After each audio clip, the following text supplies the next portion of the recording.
Hello friends, welcome back to the channel Easy Gardening Tamil. நான் உங்க friend Afni. நாம இந்த வீடியோல வெங்காய செடியோட பூக்கள்ல இருந்து வெங்காய விதைகளை எப்படி பிரிச்செடுக்கிறதுங்கறத பத்தி பார்க்க போறோம். அது மட்டும் இல்லாம அந்த வெங்காய விதைகளை எப்படி நடவு செய்யறது, அதுல இருந்து எப்படி அறுவடை எடுக்கிறதுங்கற சம்பந்தமான முழு விடயங்களையும் பார்க்க போறோம். வீடியோக்குள்ள போறதுக்கு முன்னாடி நீங்க இதுவரைக்கும் நம்மளோட சேனலை சப்ஸ்கிரைப் பண்ணலண்டா இந்த வீடியோக்கு கீழே காணப்படுற சப்ஸ்கிரைப் பட்டனை கிளிக் பண்ணி சப்ஸ்கிரைப் பண்ணிக்கோங்க. கூடவே பக்கத்துல காணப்படுற நோட்டிபிகேஷன் பெல் ஐக்கன் சிம்பிளை கிளிக் பண்ணி அதுல நீங்க ஓல செலக்ட் பண்றது மூலமா நான் போடுற இது போன்ற பதிவுகளை நீங்க உடனுக்குடனே பெற்றுக்கொள்ளக்கூடியதா இருக்கும். வெங்காயம் வளர்க்கறதுக்காக விதைகளை நம்ம கடையில போய் வாங்க வேண்டிய எந்த ஒரு அவசியமுமே இல்லை. நம்மளோட வீட்டுல காணப்படுற ஒரே ஒரு வெங்காயம் போதும் நம்மளால அதிகப்படியான வெங்காய விதைகளை உற்பத்தி செய்து கொள்ள முடியும். முதல்ல ஒரு வெங்காயத்தை ஏதாவது ஒரு தொட்டியில நடவு செஞ்சுக்கோங்க. நடவு செஞ்சு சரியா 1.5 மாதங்கள்ல அந்த வெங்காயம் வளர்ந்து பூக்க தொடங்கும். பூத்த பூக்கள் முதிர்ந்து விதையா மாறுறதுக்கு சரியா 2 மாதங்கள் எடுக்கும்.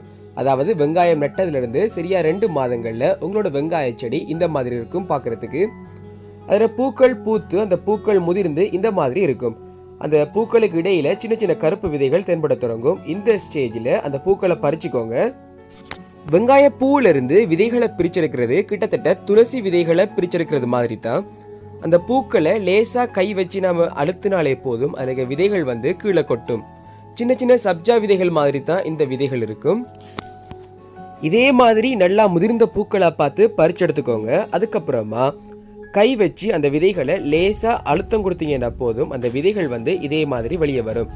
இந்த விதைகளை கலெக்ட் பண்ணி நம்ம நடவு செய்யறது மூலமா நம்மளால புதிய ஒரு வெங்காய செடியை பெற்றுக்கொள்ளக்கூடியதா இருக்கும்.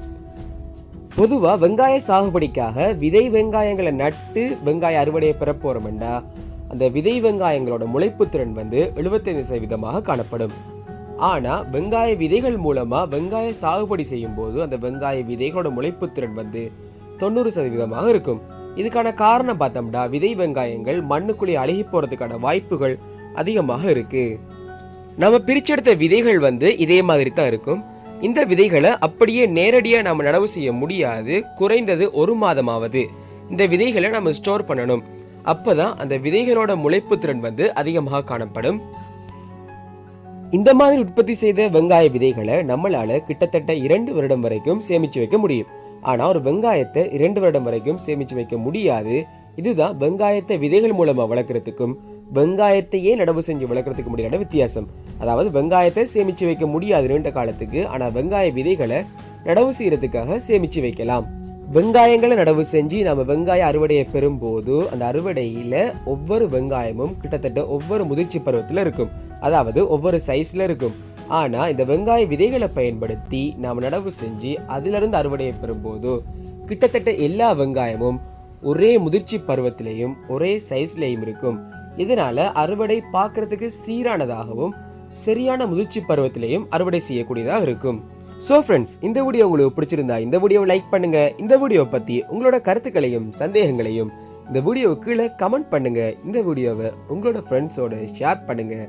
மறக்காம நம்மளோட சேனலை சப்ஸ்கிரைப் பண்ணுங்க. தேங்க்ஸ் ஃபார் வாட்சிங். Happy gardening.